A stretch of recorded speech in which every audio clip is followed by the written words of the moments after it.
मेरे प्रिय भाई और बहनों, प्रकाशना ग्रंथ की अध्याय 19 उसके वाक्य 16 में प्रभु यीशु को राजाओं का राजा और प्रभुओं का प्रभु कहा गया है। वहां पे लिखा हुआ है कि उनके जांघ पर लिखा हुआ था राजाओं का राजा, प्रभुओं का प्रभु।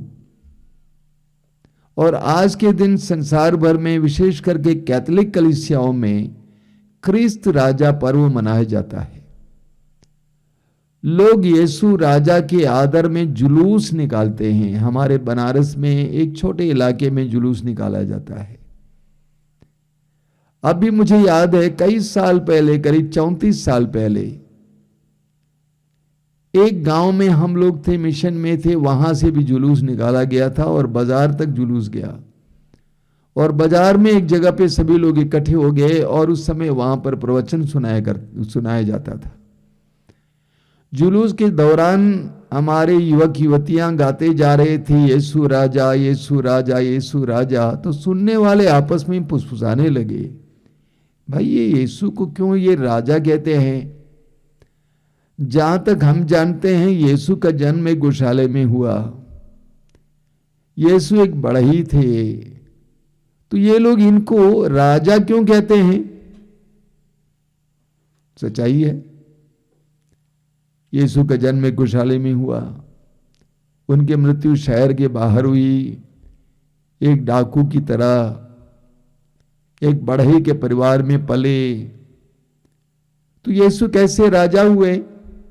इसका जवाब हमें यूहन्ना के सुसमाचार के अध्याय 18 उसके वाक्य 36 और 37 में मिलता है। प्रभु यीशु पिलातुस के सामने खड़े थे और पिलातुस ने यीशु से पूछा कि क्या तुम राजा हो? ये लोग कहते हो कि तुम राजा हो। प्रभु ने कहा कि आप सत्य कहते हैं, लेकिन मेरा राज्य इस संसार का नहीं है। यहां पर हमें जवाब मिलता है। प्रभु ने पिलातुस से कहा कि मेरा राज्य इस संसार का नहीं है। इस संसार के राजा के पास अपना राज्य होता है और उसकी सीमाएं होती हैं, और प्रभु के राज्य की सीमा नहीं है। इस संसार के राजा की सेना होती है और यीशु की कोई सेना नहीं है। इस संसार के राजा का सोना होता है, खजाना होता है, धन होता है, लेकिन यीशु के पास ये सब नहीं था, ना ही है।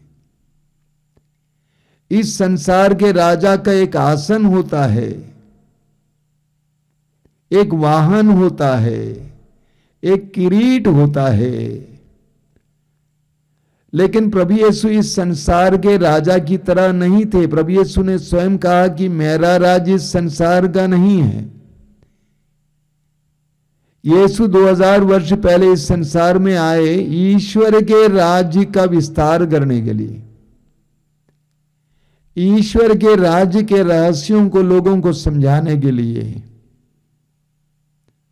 और जो शैतान के राज्य में थे उनको ईश्वर के राज्य में लाने के लिए प्रयास करने के लिए, जो निराशा में थे उनको आशा में लाने के लिए, जो उदासी में थे उनमें आनंद भरने के लिए, जो बंधनों में थे उनको बंधनों से छुटकारा दिलाने के लिए, जो शैतान के वश में पड़े थे उनको छुटकारा देने के लिए। प्रेरित चरित्र के अध्याय 10 वाक्य 38 में पढ़ते हैं, ईश्वर ने यीशु को पवित्र आत्मा तथा सामर्थ्य से परिपूर्ण किया और वे चारों ओर घूम घूम कर भलाई करते रहे और शैतान के वश में पड़े रोगियों को चंगा करते रहे। तो प्रभु यीशु ईश्वर के राज्य के रहस्यों के बारे में लोगों को शिक्षा दी, और प्रभु यीशु ने लोगों को जो शैतान के वश में पड़े थे छुटकारा दिलाकर ईश्वर के राज्य में लाया। अब सवाल यह खड़ा होगा कि ईश्वर का राज्य क्या है? रोमियों के पत्र के अध्याय 14 वाक्य 17 में संत पौलुस स्पष्ट शब्दों में बताते हैं, ईश्वर का राज्य खाने पीने का विषय नहीं है। यानी ईश्वर के राज्य का मतलब आर्थिक और अन्य प्रकार की प्रगति नहीं है। पौलुस बताते हैं ईश्वर का राज्य न्याय, शांति और आनंद का विषय है, पवित्र आत्मा द्वारा प्रदत्त आनंद का विषय है। न्याय यानी सम्मान, प्रेम, शांति यानी मेल मिलाप, भाईचारा, आनंद यानी संतुष्टि। प्रभु यीशु ने सुसमाचार में कहा है कि ईश्वर का राज्य तुम्हारे बीच में है। प्रभु ने कहा ईश्वर का राज्य तुम में है। जहां न्याय है, एक दूसरे के प्रति सम्मान है, प्रेम है, वहां ईश्वर का राज्य है। जहां शांति है, मेल मिलाप है, भाईचारा है, वहां ईश्वर का राज्य है। जहां सच्चा और शाश्वत आनंद है, संतुष्टि है, संतृप्ति है, वहां ईश्वर का राज्य है। और जहां न्याय नहीं है, अन्याय है, सम्मान नहीं है, प्रेम नहीं है, वहां पे शैतान का राज्य है। जहां शांति नहीं है, मेल मिलाप नहीं है, भाईचारा नहीं है, वहां शैतान का राज्य है। जहां आनंद नहीं है, उदासी है, निराशा है, वहां पर शैतान का राज्य है। आज किसका राज्य है? 1000 दिनों से 2 राष्ट्रों के बीच में युद्ध चल रहा है। कई महीनों से दूसरे 2 राष्ट्रों के बीच में युद्ध चल रहा है। अरबों खरबों रुपए बर्बाद किए जाते हैं, मकान विध्वस्त किए जाते हैं, हजारों की संख्या में लोग मर गए, लाखों की संख्या में लोग बेघर हो गए। आज इस संसार की स्थिति क्या है? अन्याय। हमारे समाज को हम देखें, अन्याय, शोषण, बेईमानी, झूठ, हत्या, व्यभिचार। किसका राज्य है? ये सब किसके राज्य का लक्षण है? क्या ईश्वर के राज्य का लक्षण? शैतान के राज्य का लक्षण है। और यही कारण है प्रभु यीशु ने यूहन्ना के सुसमाचार के अध्याय 12 वाक्य 31 में और यूहन्ना के सुसमाचार के अध्याय 14 वाक्य 30 में शैतान को संसार का नायक कहा है।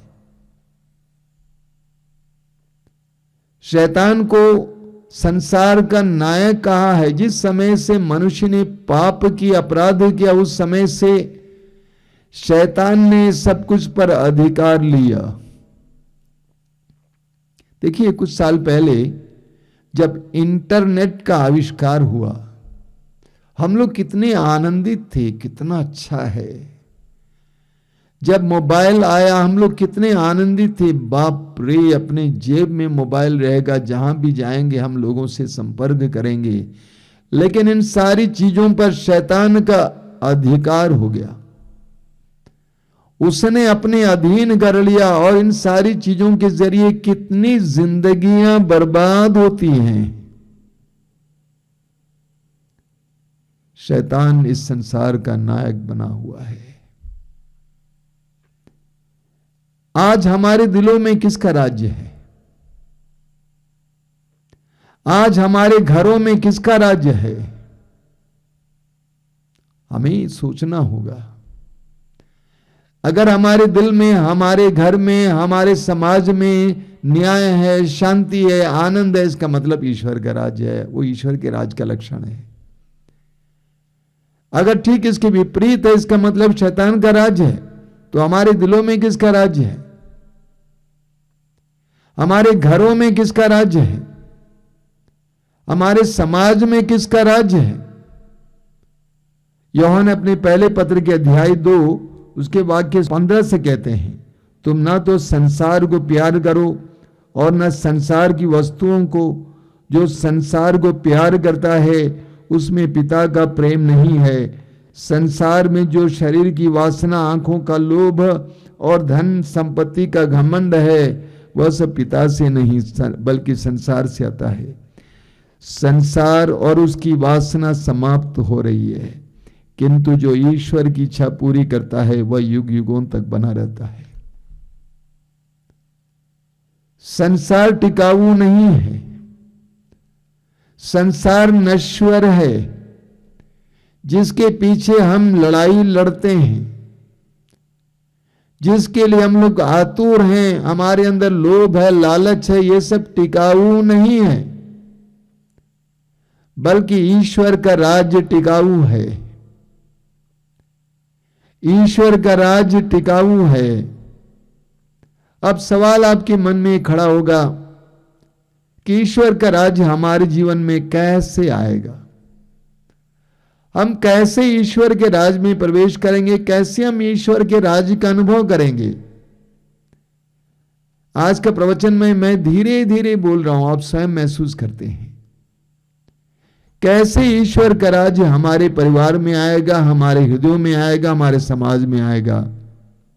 उसके लिए हमें ईश्वर को अपने जीवन और घर का केंद्र बनाना होगा।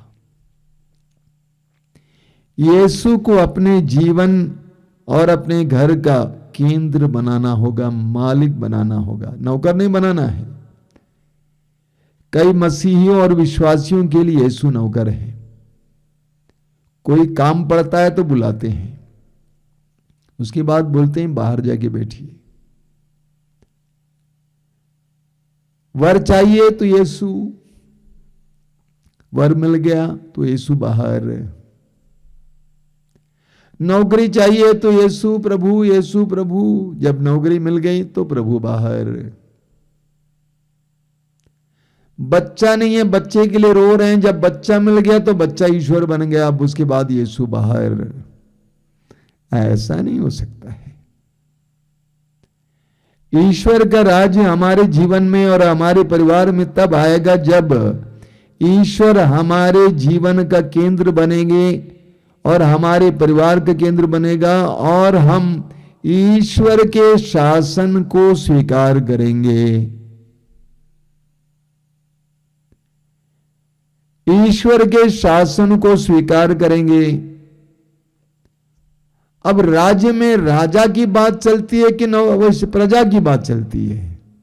राजा की बात चलती है। अगर हम चाहते हैं कि हमारे जीवन में ईश्वर का राज्य आवे तो हमें राजा की बात को मानना होगा। हमें राजा के अनुशासन को मानना होगा, हमें राजा के शासन को मानना होगा। इसीलिए प्रभु यीशु ने कहा ना, जब प्रभु यीशु ने एक प्रार्थना सिखाई, प्रभु ने कहा इस तरह प्रार्थना करो, हे पिता तेरा राज्य आवे, तेरी इच्छा जैसे स्वर्ग में वैसे इस पृथ्वी पर भी पूरी हो। हमारे जीवन में ईश्वर का राज्य तब आएगा जब हम भी इसी तरह प्रार्थना करेंगे और वास्तव में ईश्वर से मांगेंगे कि तेरा राज्य हमारे जीवन में आए, हमारे परिवार में आए और तेरी इच्छा पूर्ण हो मेरे हृदय में, मेरे जीवन में, मेरे परिवार में। तब यीशु हमारे परिवार का राजा बनेगा। जब यीशु हमारे परिवार का राजा बनेगा तो सब कुछ कंट्रोल कर लेंगे। कोलोसियों के पत्र के अध्याय 1 वाक्य 16 में लिखा हुआ है, कोलोसी अध्याय 1 वाक्य 16 में, सब कुछ यहां तक कि स्वर्गदूतों की श्रेणियां भी उनके लिए और उनके द्वारा सृष्टि किया गया है। ये उनके लिए मतलब क्या है? यीशु के लिए, क्रिस्त के लिए। यानी सब कुछ का केंद्र क्रिस्त होना चाहिए, यीशु होना चाहिए। जब तक सब कुछ का केंद्र यीशु है, सब कुछ संतुलित चलेगा। लेकिन जिस समय हम क्रिस्त को, यीशु को दरकिनार करते हैं, बगल में रखते हैं और अन्य किसी लोग या वस्तु या चीजों को उनका स्थान देते हैं, तब आपके जीवन में एक असंतुलन आएगा, आपका जीवन डगमगाने लगेगा। क्योंकि जो बैलेंसिंग व्यक्ति है, जो आपके जीवन को संतुलित रख सकते हैं, वो यीशु है। उनको केंद्र में होना चाहिए, उनकी जगह दूसरा कोई नहीं ले सकता है। जब वो केंद्र में होंगे तो उनका शासन होगा, उनकी चलेगी, उनकी शिक्षा के अनुसार जीवन होगा।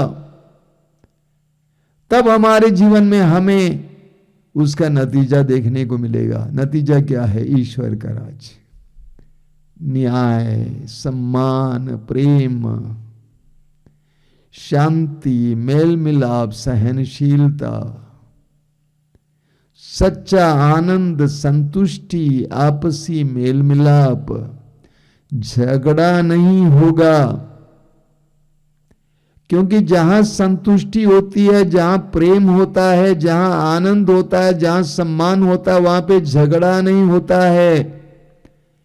उसके लिए हमें प्रभु को अपना केंद्र बनाना पड़ेगा, प्रभु के लिए समय निकालना पड़ेगा, प्रभु के वचनों और शिक्षाओं को सुनने के लिए अपने कानों को खोलना पड़ेगा, प्रभु को परिवार और जीवन का सबसे महत्वपूर्ण व्यक्ति बनाना पड़ेगा। तब हमारे जीवन में ईश्वर का राज्य आएगा।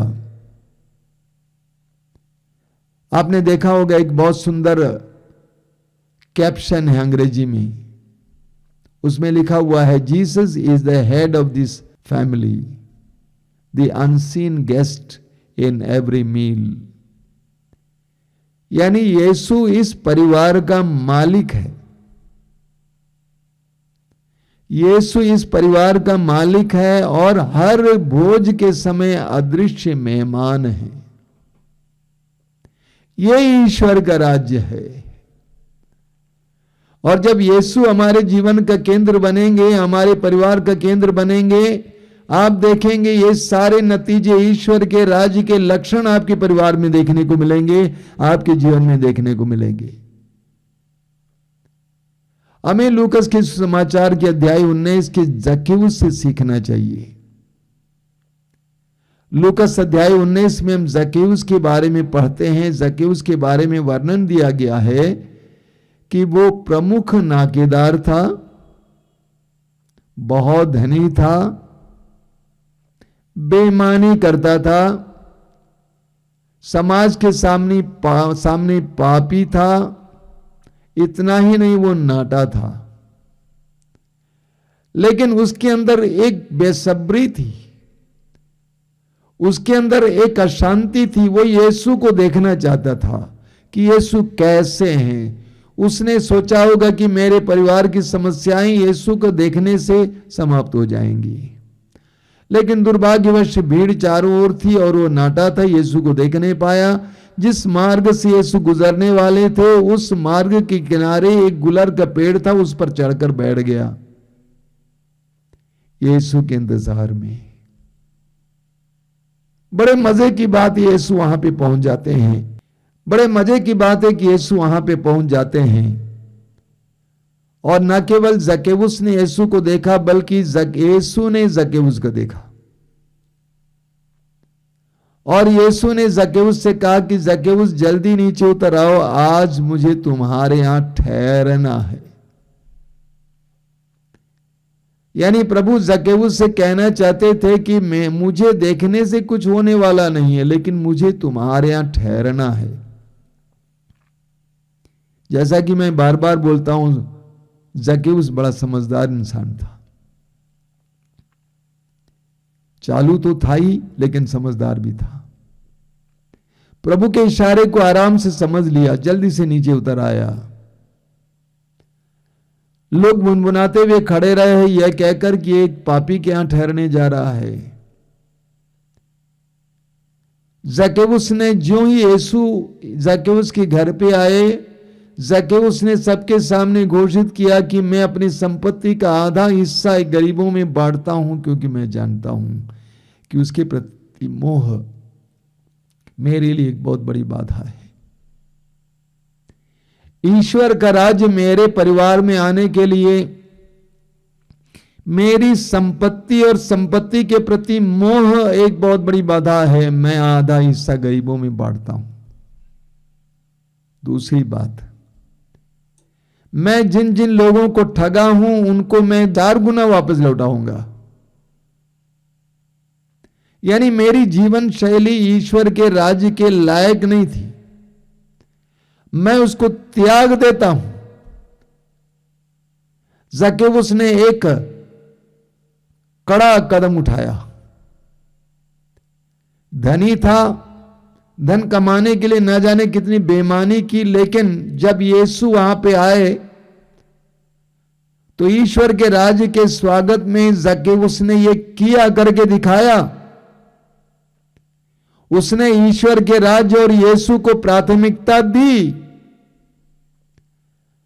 और उसने जिस तरह संत पौलुस फिलिप्पी अध्याय 3 वाक्य 7 से 9 में कहते हैं कि जिन चीजों को मैं मूल्यवान समझता था मैं उनको आज कूड़ा समझ गया हूं। क्रिस्त के सामने, यीशु के सामने वो सब कूड़ा है। जक्केउस को भी कुछ ऐसा एहसास हुआ। उसके बाद यीशु ने एक बहुत बड़ी घोषणा की। यीशु ने घोषणा की, आज इस घर में मुक्ति आई है। जक्केउस के उस कार्य के बाद यीशु के आगमन के द्वारा उस घर में मुक्ति आई, यानी ईश्वर का राज्य आ गया। न्याय, सम्मान, प्रेम, शांति, मेल मिलाप, सहनशीलता, आनंद, संतुष्टि उस घर में आई। ईश्वर के राज्य को हमारे परिवार में लाने के लिए, हमारे जीवन में लाने के लिए हमें भी जक्केउस की तरह कोई ऐसे कड़े कदम उठाने की आवश्यकता है। मेरे प्रिय भाई और बहनों, कि आप चाहते हैं कि आपके घर पे शांति हो, मेल मिलाप हो, प्रेम हो, सम्मान हो, न्याय हो? क्या आप चाहते हैं कि आपके परिवार में लोग आनंदित रहें? यानी यूं कहूं कि आप चाहते हैं कि आपके घर पे, आपके परिवार में ईश्वर का राज्य आवे? यीशु का स्वागत कीजिए। यीशु को अपने परिवार का केंद्र बनाइए। यीशु को अपना राजा बनाइए।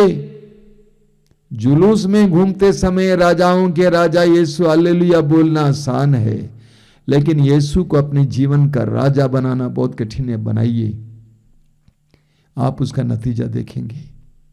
आइए हम प्रार्थना करें। धन्यवाद देते हैं प्रभु इस समय के लिए,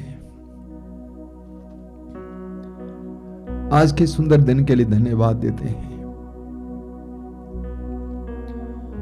प्रभु यीशु, हम तुझे धन्यवाद देते हैं क्योंकि 2000 वर्ष पहले तू ईश्वर के राज्य की स्थापना के लिए, प्रचार के लिए संसार में आया।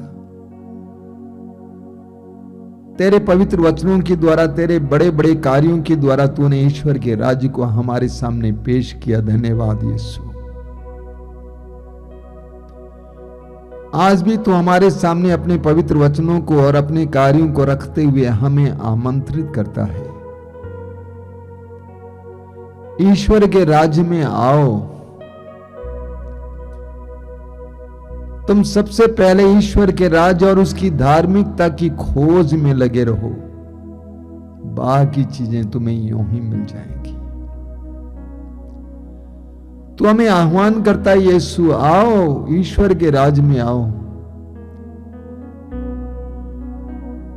तू हमें ललकारता ये कहता है, कहकर कि अपने घर पे, अपने परिवार में ईश्वर के राज्य को आने दो। तुम सबसे पहले ईश्वर के राज्य और उसकी धार्मिकता की खोज में लगे रहो, और बाकी चीजें तुम्हें यूं ही मिल जाएंगी। प्रभु, हमें भी शांति चाहिए, हमें भी न्याय, सम्मान चाहिए, हमें भी मेल मिलाप चाहिए, हमें भी सच्चा आनंद चाहिए। तूने हमें सिखाया, प्रार्थना करो पिता से, हे पिता तेरा राज्य आवे। आज बार बार हम कहना चाहते हैं, हे पिता तेरा राज्य आवे, तेरा शासन हमारे परिवार में हो। हमारे परिवार में कितनी अशांति है, कितना झगड़ा है, मेल मिलाप की कमी है, प्रेम की कमी है, आपसी तनाव है। तेरा राज्य आवे पिता। प्रभु यीशु तू हमारा राजा है, तू हमारे परिवार का मालिक है। आज तुझे हम अपने परिवार का मालिक घोषित करते हैं। आज से तेरा शासन हमारे परिवार में हो, ताकि शैतान हमारे परिवार में कुछ ना कर सके, बल्कि तेरा शासन हमारे परिवार में हो, हमारे जीवन में हो। यीशु तू हमारा राजा है, सच्चा राजा है। तू ईश्वर के राज्य को हमारे जीवन में स्थापित करना चाहता है। यीशु आइए, तेरा राज्य आवे, तेरा राज्य आवे, तेरा राज्य आवे।